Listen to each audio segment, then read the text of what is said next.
बच्चों, तो अभी के सेशन में हमारा अभी का डेरिवेशन है कि विद्युत द्विध्रुव के कारण निरक्षीय स्थिति में विद्युत क्षेत्र की तीव्रता का व्यंजक लाना है किसी बिंदु पर।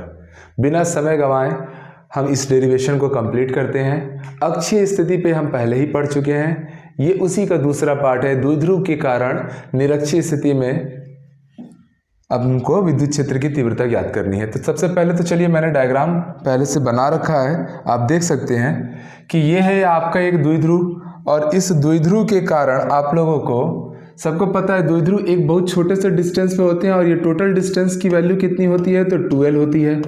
कितनी होती है? 12। मतलब ये वाली लेंथ कितनी होगी बच्चों? L, और ये वाली भी लेंथ क्या हो गई? L। यहाँ पर आपका धनावेश है और यहाँ आपका एक ऋण आवेश है, दोनों मिलाकर क्या बना रहा है? एक द्विध्रुव बना रहा है। इसके निरक्षीय स्थिति, निरक्षीय मतलब ये इसका अक्ष है, इसके अक्ष पे मत लो, इसके अक्ष के ऊपर आ जाओ, नीचे आ जाओ, वो स्थिति क्या कहलाएगी? निरक्षीय। तो मान लो निरक्षीय स्थिति में कोई एक बिंदु क्या है? P। यहाँ पर मुझे इन दोनों आवेशों के कारण विद्युत क्षेत्र की तीव्रता का व्यंजक प्राप्त करना है। क्लियर हो गई पूरी बातें? तो चलिए अब समझिएगा आप लोग कि मैं यहाँ से यहाँ तक के बिंदु को मिलाया, ये एक धनावेश है, धनावेश के कारण हमेशा विद्युत जो क्षेत्र रहता है वो कहाँ निकलता है? बाहर की ओर। तो इस धनावेश जो बिंदु A पर है उसके कारण P पर लगने वाला विद्युत क्षेत्र क्या हो गया? बाहर की ओर। ये ऋणावेश है, ऋणावेश में हमेशा विद्युत क्षेत्र क्या होता है? अंदर की ओर।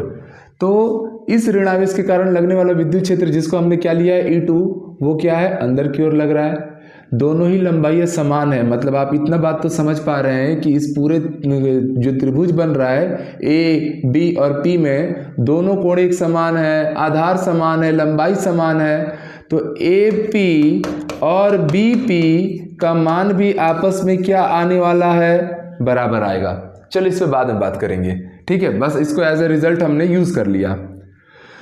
बच्चों, इन दोनों का अगर परिणामी लेना पड़ेगा, विद्युत क्षेत्र एक सदिश राशि है, उसका परिणामी लेना पड़ेगा तो वो बीचों बीच से जाएगा, और वो क्या होगा? तो ध्यान समझना, अगर ये कोण थीटा है तो ये कोण भी क्या होगा? थीटा। क्योंकि ये देखो, ये और ये एक दूसरे के क्या है? समानांतर है। तो जब समांतर आधार पे जब कोण बनते हैं ना तो समान रहते हैं कोण। सिमिलरली अगर ये कोण थीटा है तो ये वाला कोण भी क्या हो गया? थीटा। कुल कोण कितना हो गया? 2 थीटा। घबराने जैसा कुछ नहीं है, आराम से करना है। कुल कोण क्या हो गया? 2 थीटा। चलो ध्यान से समझो, E1 का थीटा कंपोनेंट के साथ इस डायरेक्शन में जो कंपोनेंट आएगा वो क्या आएगा?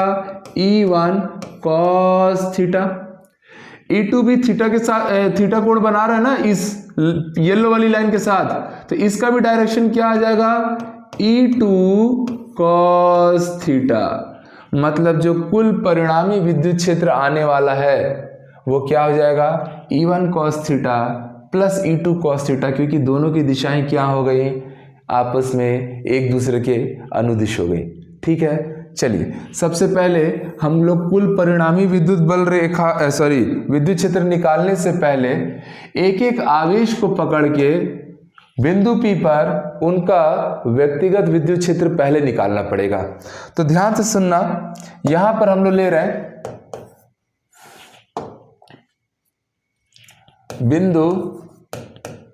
बिंदु A पर धन Q आवेश के कारण धन Q आवेश के कारण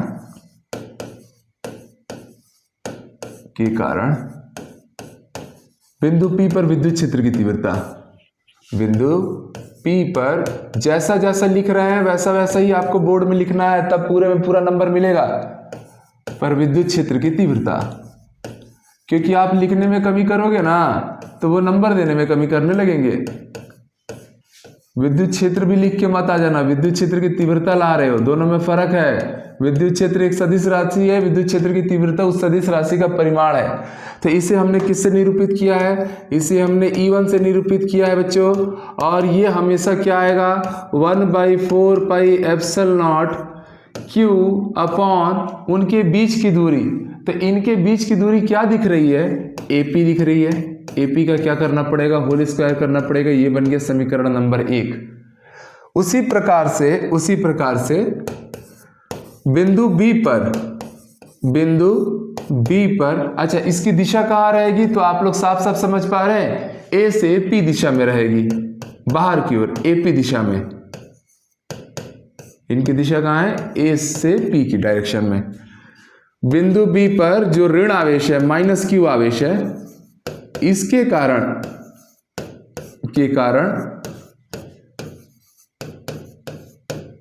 बिंदु P पर विद्युत क्षेत्र की तीव्रता निकालनी है। बिंदु P पर विद्युत क्षेत्र की तीव्रता,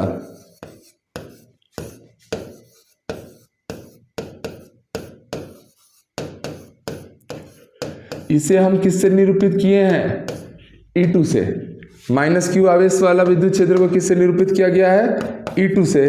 तो इसकी तीव्रता मतलब इसका परिमाण निकालना है, वो भी क्या हो जाएगा 1/4 पाई एप्सिलॉन नॉट, इसके आवेश का मान जो कि Q है डिवाइडेड बाई इसके बीच की दूरी। इसके बीच की दूरी क्या है बच्चों, BP है। तो BP का क्या करना पड़ेगा, स्क्वायर, क्योंकि जो विद्युत क्षेत्र का सूत्र आता है, आप सब लोग को पता है कि विद्युत क्षेत्र का सूत्र आता है 1/4 पाई एप्सिलॉन नॉट Q अपॉन में R स्क्वायर।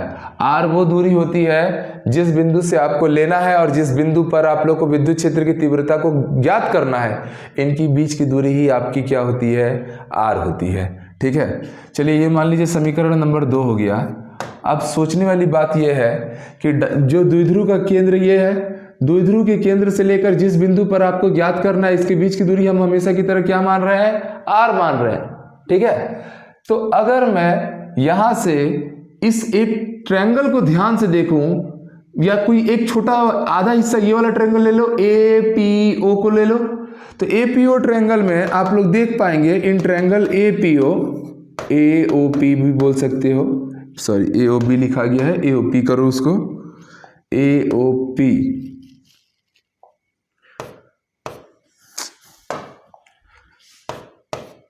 तो ऐसे में आप लोग को एक समकोण त्रिभुज दिख रहा है, और इस समकोण त्रिभुज में अगर ध्यान से देखोगे तो आप लोग को पता है कि ये उसका क्या है, लंब है भैया। कोण के सामने की भुजा लंब होती है, ये उसका क्या है, आधार। तो ये उसका कर्ण आएगा, और कर्ण क्या आएगा, पाइथागोरस थ्योरम लगाओगे तो R² प्लस L² आएगा। मतलब आप सीधे सीधे समझ गए कि AP का जो मान आ रहा है वो क्या आ जा रहा है, अंडर रूट में R² प्लस ऑफ L²।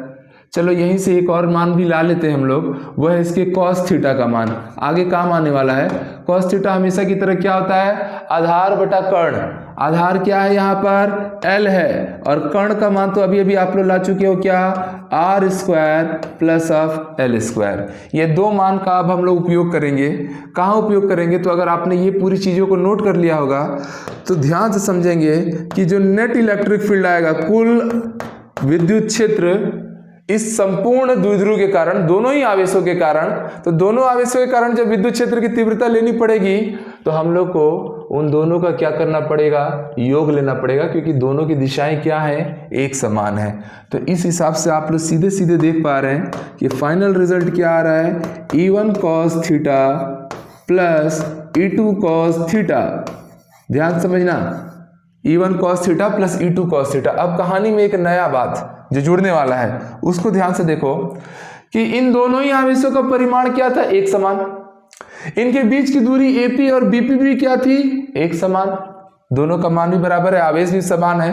मतलब कि दोनों का जो विद्युत क्षेत्र का जो मान आ रहा है ना, E1 और E2, ये भी आपस में क्या रहेंगे, परिमाण में एक दूसरे के बराबर रहेंगे। तो मैं एक काम करता हूँ, इस E2 की जगह पे जब मैं E1 रखूंगा तो मुझे कुल मिला के क्या मिलेगा, 2E1 cos थीटा। ये मेरा क्या आया, कुल परिणामी विद्युत क्षेत्र की तीव्रता। ई नेट क्या आया, 2E1 cos थीटा। E1 का मान आपके पास पहले से मौजूद है, इसको उठा के यहाँ पर यूज करना।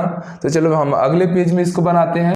हमें क्या मिला, नेट इलेक्ट्रिक फील्ड क्या मिला था, अभी अभी हमने देखा था 2E1 cos थीटा। E1 का मान लाइए, तो E1 का मान अभी अभी आपने देखा है 1/4 पाई epsilon not Q divided by AP² into cos theta. cos theta तो आप लोग ला चुके हो, क्या, L अपॉन रूट में R² प्लस ऑफ L²। देखो ना, लाए हो ना, cos थीटा का मान तो आपने अभी भी लाया था। चलिए कोई दिक्कत नहीं है, हम ला तो चुके ही हैं। एपी का मान भी आप लोग के पास अब मौजूद है। एपी का मान आपके पास जो था वो था रूट में r square plus l square का स्क्वायर रूट लगा था। ये देखो ये था आपका एपी का मान, और उसका क्या करना है वर्ग। ऊपर में क्या चल रहा है क्यू, यहाँ पर है हमारे पास एल अपॉन रूट में r square plus of l square. तो ध्यान से देखेंगे प्यारे बच्चों, ये हो जाएगा 2 into q into l divided by 4 pi epsilon naught. ये हो जाएगा r square plus l square, ये स्क्वायर रूट और ये स्क्वायर खट गया ना, और बगल में क्या आ रहा है रूट के अंदर वर्गमूल के अंदर r square plus l square. ये ध्यान से देखो, ये जो q इंटू 2l है, इसी q को आगे लिख दो q इंटू 2l। तो आवेश और द्विध्रुव के बीच के दूरी का ही गुणनफल को हम लोग द्विध्रुव आघूर्ण कहते हैं। क्या कहते हैं? द्विध्रुव आघूर्ण। p से निरूपित करते हैं 1/4 पाई एप्सिलॉन नॉट। यहाँ पर आप लोग समझेंगे r square plus l square की पावर में ये है 1 और ये है पावर में 1/2, मिला जुला के क्या है पावर में 3/2। तो ये आ रहा है मेरा नेट विद्युत क्षेत्र की तीव्रता का सूत्र, जो फाइनली हमें किस रूप में दिखेगा।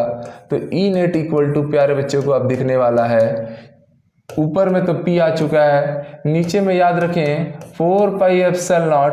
जो L का मान है आप सबको पता है वो R के मान से क्या है, बहुत बहुत बहुत कम है। मतलब यहाँ से आप L के मान को ना इग्नोर कर दीजिए।